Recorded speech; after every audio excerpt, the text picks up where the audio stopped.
Indonesia pernah diramalkan akan mengalami masa kegelapan besar, di mana rakyat berteriak kelaparan, penguasa saling berebut takhta, dan bumi seakan tak lagi bersahabat.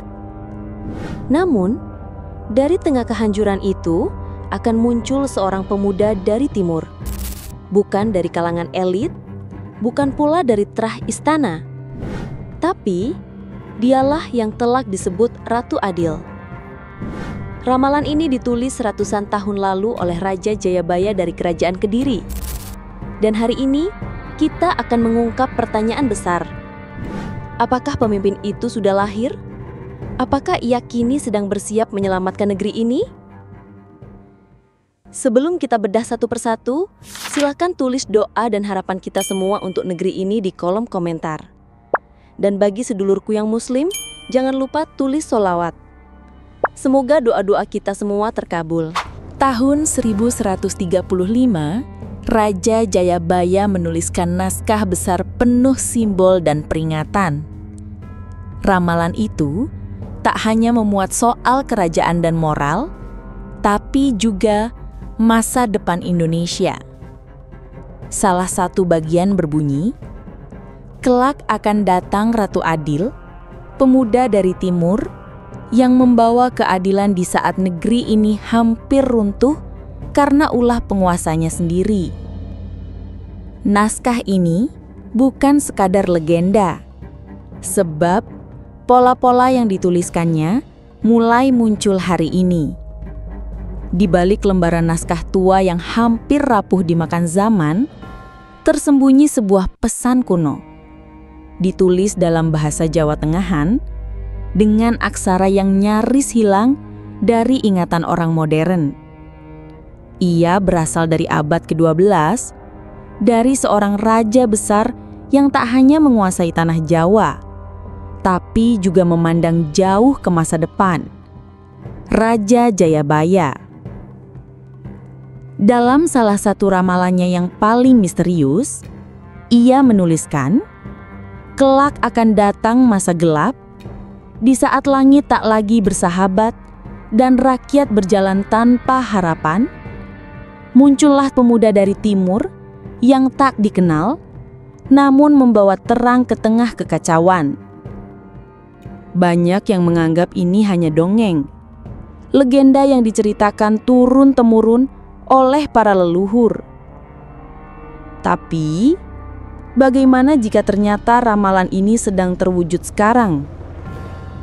Apa yang dituliskan Jayabaya ratusan tahun lalu tiba-tiba tampak begitu relevan dengan apa yang sedang terjadi di negeri ini.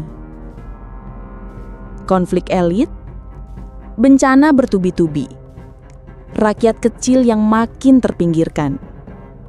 Dan di tengah semua itu, sosok pemimpin sejati justru belum terlihat. Atau mungkinkah ia sudah ada namun belum dikenali? Coba perhatikan.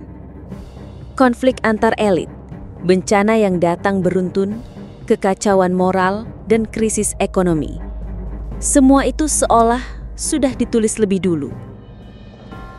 Ramalan Jayabaya juga menyebut negeri ini akan dikuasai oleh tikus berkepala manusia dan singa yang kehilangan taring. Apakah ini hanya kebetulan? Atau ada skenario besar yang tengah berjalan? Ramalan Jayabaya tak berhenti di satu kalimat puitis.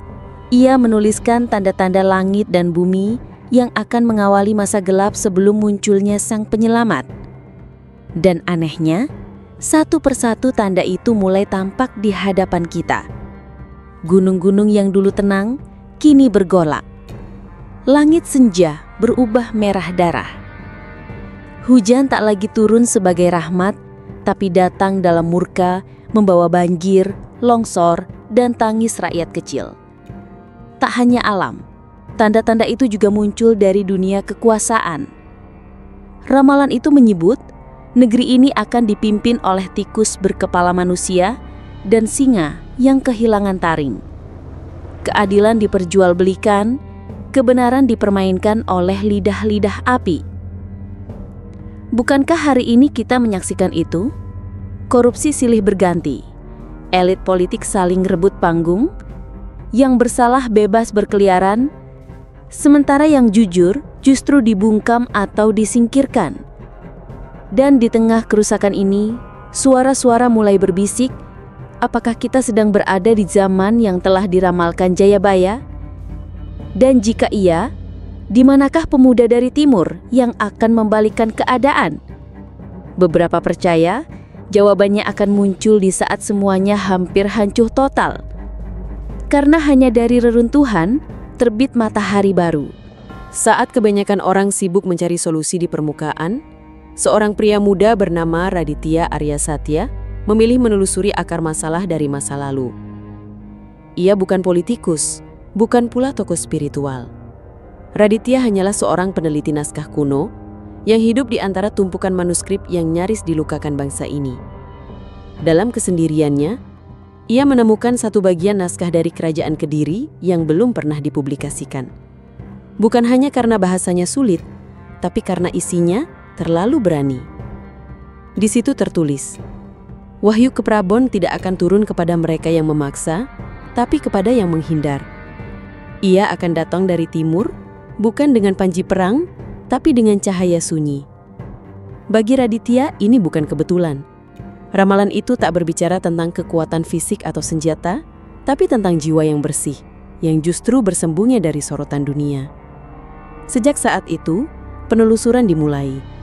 Dari perpustakaan tua di Jogja, hingga ke lereng gunung di Kediri. Raditya menyusun teka-teki demi teka-teki. Bukan hanya untuk membuktikan ramalan, tapi untuk menjawab pertanyaan besar. Siapa sebenarnya pemuda dari timur itu? Dan apakah ia benar-benar telah lahir? Dalam perjalanannya menyusuri desa-desa sunyi dan pesantren terpencil, Raditya mulai menemukan pola. Jejak-jejak samar tentang seseorang yang tidak dikenal publik, namun dihormati di kalangan rakyat kecil. Ia bukan pemuka agama, bukan pula aktivis besar. Namanya bahkan tak pernah muncul dalam daftar calon legislatif atau tokoh media. Tapi hampir di setiap tempat yang Raditya singgahi, ada satu nama yang dibisikkan dengan penuh hormat. Fadlan Yudatama. Seorang pemuda, berasal dari kawasan Timur Jawa, dibesarkan di lingkungan sederhana, berjiwa tenang, dan selalu hadir dalam kesunyian saat banyak orang sibuk berebut panggung. Fadlan aktif dalam pendidikan akar rumput, membangun komunitas pemuda tanpa sorotan, menggalang solidaritas lintas agama, namun selalu menolak untuk tampil di depan kamera.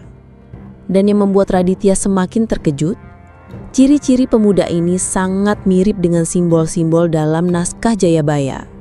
Seperti, ia akan lahir bukan dari darah raja, tapi akan membawa wibawa tanpa mahkota.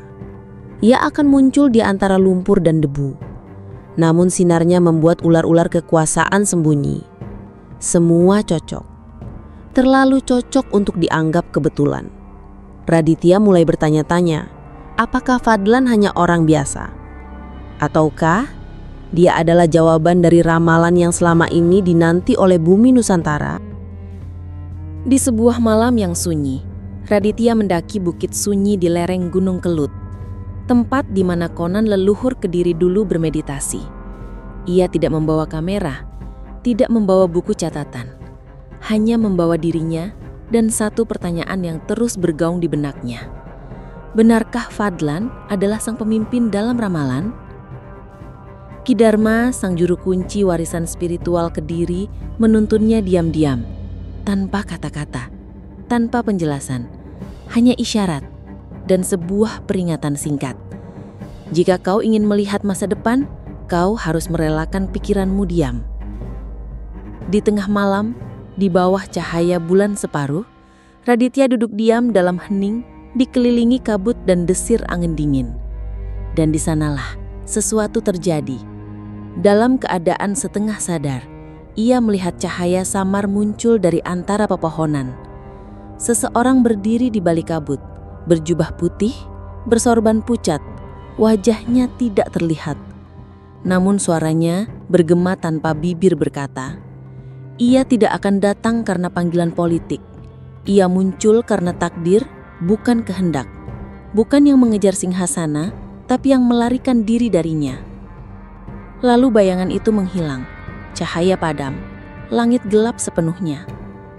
Esok paginya, Raditya terbangun dengan dada sesak, namun matanya menyala, seperti baru saja melihat fragmen masa depan.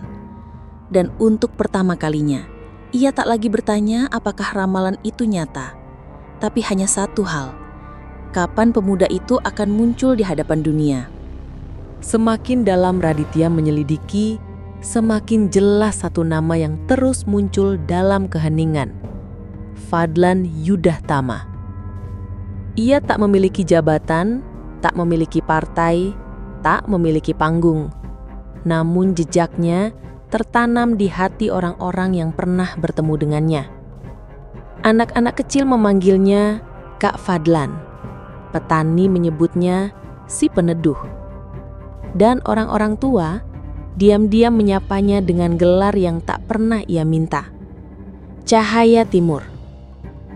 Fadlan pernah ditawari jabatan dalam partai, didorong masuk dunia politik oleh banyak tokoh, bahkan diundang oleh tokoh nasional untuk naik ke panggung besar.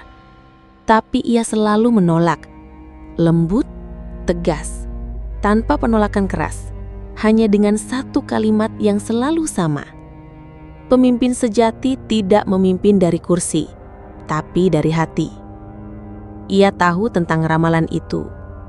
Ia tahu bahwa namanya mulai dikaitkan dengan naskah tua Jayabaya.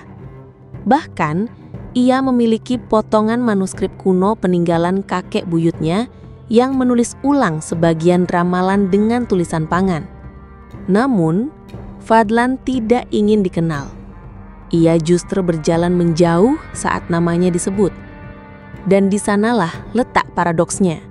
Justru karena ia tak ingin memimpin, ia menjadi pemimpin yang paling pantas. Di dunia yang haus akan kekuasaan, ia memilih sunyi.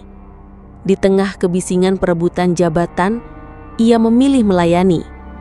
Dan karena itulah, Raditya mulai bertanya dalam hatinya: apakah dunia ini terlalu bising untuk mendengar suara yang datang dari sunyi? Raditya tak pernah menemukan jawaban pasti. Fadlan tidak pernah mengaku sebagai siapapun. Namun, dunia seakan terus mendorong satu pesan yang sama. Waktu itu sudah dekat. Yang ditunggu bukan tokoh besar, melainkan jiwa besar yang tersembunyi. Raditya akhirnya menuliskan semua temuannya dalam sebuah buku kecil, berjudul Ratu Adil, Tanda, Waktu, dan Wahyu yang Tertunda. Buku itu bukan untuk menjelaskan, tapi untuk mengingatkan bahwa kadang pemimpin sejati tidak lahir lewat pemilu, tidak muncul dari barisan baliho, tapi hadir diam-diam saat negeri benar-benar butuh harapan. Dan hari itu pun tiba. Dalam suatu acara sederhana di desa kecil di ujung Jawa Timur, Raditya hadir sebagai tamu, bukan sebagai peneliti, tapi sebagai saksi. Sorotan mata anak-anak, tepuk tangan para petani, dan semilir angin sore yang mengalir di antara pepohonan jati. Lalu, seorang pria muda melangkah naik ke panggung bambu kecil. Berbaju sederhana, wajah tenang, tatapan lembut namun dalam. Itu Fadlan. Ia tak membawa naskah, ia tak memberi orasi. Ia hanya berdiri dan tersenyum. Namun di saat itulah Raditya tahu, ramalan itu tak lagi menunggu ditepati. Karena jawaban itu sudah hidup, sudah hadir, dan kini hanya tinggal waktu. Hingga dunia ikut menyadari bahwa penyelamat itu tak datang dari langit, tapi dari kesederhanaan yang selama ini kita abaikan.